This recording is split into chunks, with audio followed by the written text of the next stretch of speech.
The Rogue is another fan favourite in vanilla. In fact, a favourite of WoW as a whole. Great utility, survivability, 3 specs that all have their place and absolutely bring solid damage to any encounter. You know what every Rogue has complained about though since 2004, right? They've always said they wanted to be main tanks. Hang on. They didn't say that? Wait, no, you're right. No one has ever complained about that. Well, who cares? They can do it now anyway. Yes, you heard that right. Rogues will be able to tank, and it actually looks like a really unique way of tanking as well, because the closest thing you could really compare this to would be a Brewmaster monk all the way down the line in Mr. Pandaria, because you'll be gaining combo points and spending them on survivability or damage. Kinda like building chi as a monk and then spending it on survivability or damage. Luckily, if you play a rogue because tanking isn't your thing, which come on, that's why most people play rogues, they play a rogue basically because they want to do massive damage and nothing else. Well, you'll still be fine because some of these runes for DPS are actually insane. Firstly, I do like to give everyone a quick recap in case this is the first Season of Discovery video you're seeing. What are runes? Runes were announced at BlizzCon as the big part of Season of Discovery. They're class-altering attachments that in the first phase of content, which has a level cap of level 25, you'll have chest, hands, and leg runes. There's 12 runes in total for each class in the first phase, and they're discovered from new quest chains, hidden areas, maybe even puzzles, group content, world events, just things that we don't even know about yet, which is what makes Season of Discovery very exciting because we can't wait to work it all out. First up, we're going to look at the hand runes, but before we do, why not hit like, subscribe to the channel, big push, let's get to 100k, want to see that plaque in the background, and let's get stuck in with the hand runes. So first up, we've got Main Gauche, if I'm even pronouncing that right. And this is going to be the first one of your tank runes, because what it does is instantly strike with your offhand weapon for normal offhand weapon damage and increases your chance to parry by 10% for 10 seconds, and this awards a combo point. It also does benefit from all talents and effects that trigger from or modify Sinister Strike, such as the first tier in combat, reducing the energy cost of Sinister Strike by 5. Now, it costs 35 energy, so you're going to be able to bring it down to 30 by putting 2 points into this talent. Now, the interesting thing is you're going to have to use it quite cleverly because it's got a 20-second cooldown, but we know the uptime is only 10 seconds. So whilst it's probably very tempting to use this on cooldown, you're going to want to line it up and make sure that you're making maximum use of that 10% parry. Next up, we've got an old fan favourite, which everyone who's played further than vanilla will know, Mutilate. So what Mutilate does is it instantly attacks with both weapons for 100% damage, plus an additional X amount with each weapon. Damage is increased by 20% against poison targets, and this awards 2 combo points. Mutilate does benefit from all talents and effects that trigger from or modify backstab unless otherwise specified. So this could be like the second tier, which is improved backstab in combat, where it increases the critical strike chance of your backstab by 10%. Obviously, you can put 3 points in that, taking it up to 30%. It's also worth noting this is not the TBC version of Mutilate, where you actually have to be behind the target. This does look like it's got no positioning requirement, which is obviously a very good thing because getting all the benefits from backstab and using this while you're leveling and not having to worry about being behind is obviously a good thing. I do want to touch on a couple of things about Mutilate and a later rune, which I'll just say it now. It's in Venom, and obviously it's going to play very similar to the normal Wrath playstyle of Assassination, where you're mutilating as a combo builder, you're spending within Venom. There's one little issue I've got with it, and hopefully we get some clarification around it, so if you're wondering what I'm thinking about, stick around and you'll find out. On glove runes, you're quite spoiled as a rogue because you've got 5 different choices, and the next one's Saber Slash, which viciously slashes an enemy for 130% weapon damage and causes a target to bleed for X amount of damage every 2 seconds for 12 seconds, and this does stack 3 times. Saber Slash again benefits from any talent and effect that triggers from or modifies Sinister Strike. And if you're extremely observant and you're looking at this thinking, hang on Scott, you've got this wrong. I've been using the talent calculator and making all my rune setups and theory crafting how I'm going to be playing my rogue. Oh yeah, actually, you're right, because this has changed. So Saber Slash, as you can see, in the latest data mining has actually gone from 55 energy to 45 energy. What I was going to say in this video, which is literally irrelevant now, was that due to it being quite expensive and even having improved Sinister Strike, it's still going to cost 50 energy, you will probably be using it just to maintain the bleed damage. So once you've got it stacked, you would then go to using Sinister Strike until you're ready to refresh the stack of the bleed. Well, now you're actually bringing it down to 40 energy with improved Sinister Strike. It is literally just your combo builder. Next up will be a quick one because it's pretty much Shadow Step, but also with an attack thrown in for free. So we've got Shadow Strike, where you teleport behind the target and strike, causing 150% weapon damage to the target. You must be stealthed, and it awards 1 combo point. Not a lot to say here. It is basically your way of getting Shadow Step. I'd probably rather Shadow Step, though, rather than this, you know, so you could at least Shadow Step Sap, Shadow Step Cheap Shot, Shadow Step, use it a little bit more intelligently than it actually just doing an initial attack sort of baked into the teleport. But still, it's pretty cool. And there's no doubt this is going to be absolutely amazing for PvP because it's got no cooldown. And there's many times as a rogue that you will run away to break combat so you can get back into stealth. So being able to use this quite frequently probably is going to feel pretty great, especially in places like Ashenvale PvP. And then finally we've got Shiv. So instantly attack with your offhand weapon to deal normal offhand weapon damage with a 100% chance to apply the poison from your offhand weapon to the target. Slower weapons require more energy and it awards 1 combo point. Shiv's great and it's an ability that we're all very familiar with if we've played a rogue. And it's good for utility. So if you was in charge of, let's say, putting mind-numbing poison on a boss or on an ad or whatever, then having Shiv to make sure that you can get it on when you need it on would be great.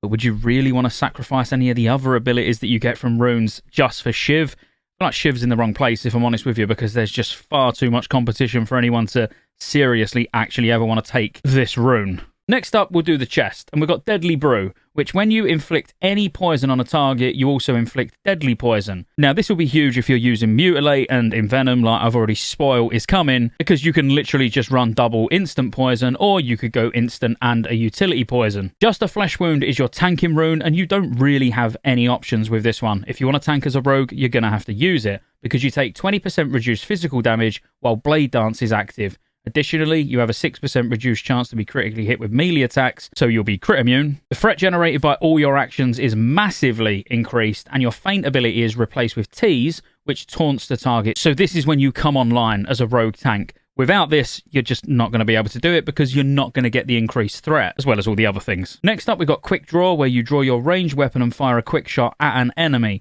causing normal range weapon damage and reducing the target's movement speed by 50% for 6 seconds. This does award a combo point. Quick Draw also benefits from anything that triggers or modifies Sinister Strike. Again, this would definitely be more of a PvP rune, but probably will see its uses in some PvE encounters as well. These abilities are part of the Outlaw Rogue in retail, and have been part of the Outlaw Rogue for a long time. I didn't realise I had an audience while I was recording. But having some ranged abilities in general as a rogue in PvP is going to be absolutely amazing. Next up, we've got Slaughter from the Shadows, which reduces the energy cost of your backstab and ambush abilities by 20. This does not apply to Mutilate. So if you was going to be a dagger combat rogue, for example, this would take your backstab down to 40 energy, which is actually making it a lot more reasonable to use. Quite honestly, looking through them, I think if you're going Mutilate on your gloves, you're going to go Deadly Brew. If you're going to be a tank, you're going to use just a Flesh Wound. If you're going for a PvP rogue, you're going to go Quick Draw. And really anybody else would be going Slaughter from the Shadows, potentially, to then run a dagger combat spec. If you were swords combat spec,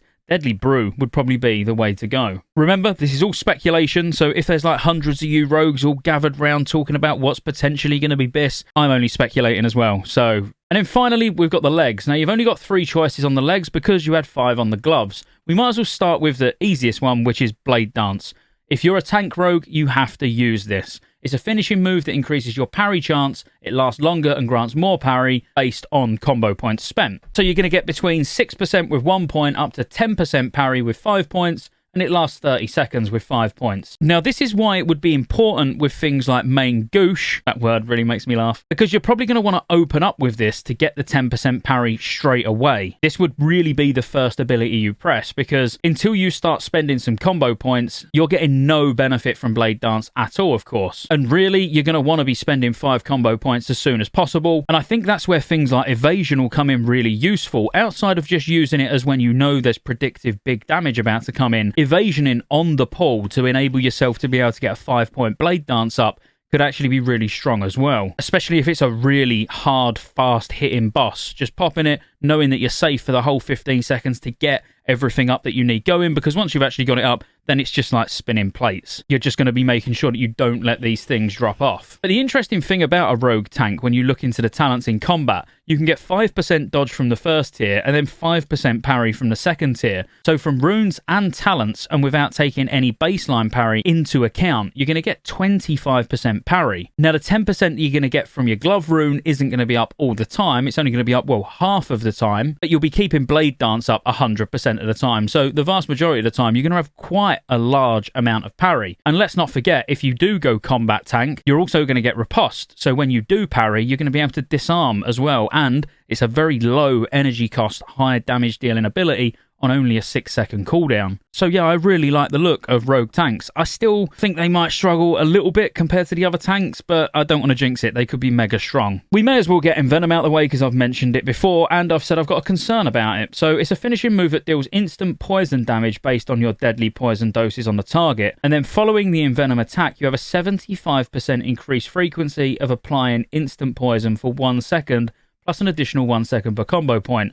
And then it does a ton of damage based on attack power, so we know it's going to scale really well. So my concern, using Deadly Brew, Envenom, Mutilate, absolutely, like that's going to be the way to go if that's the playstyle that you want.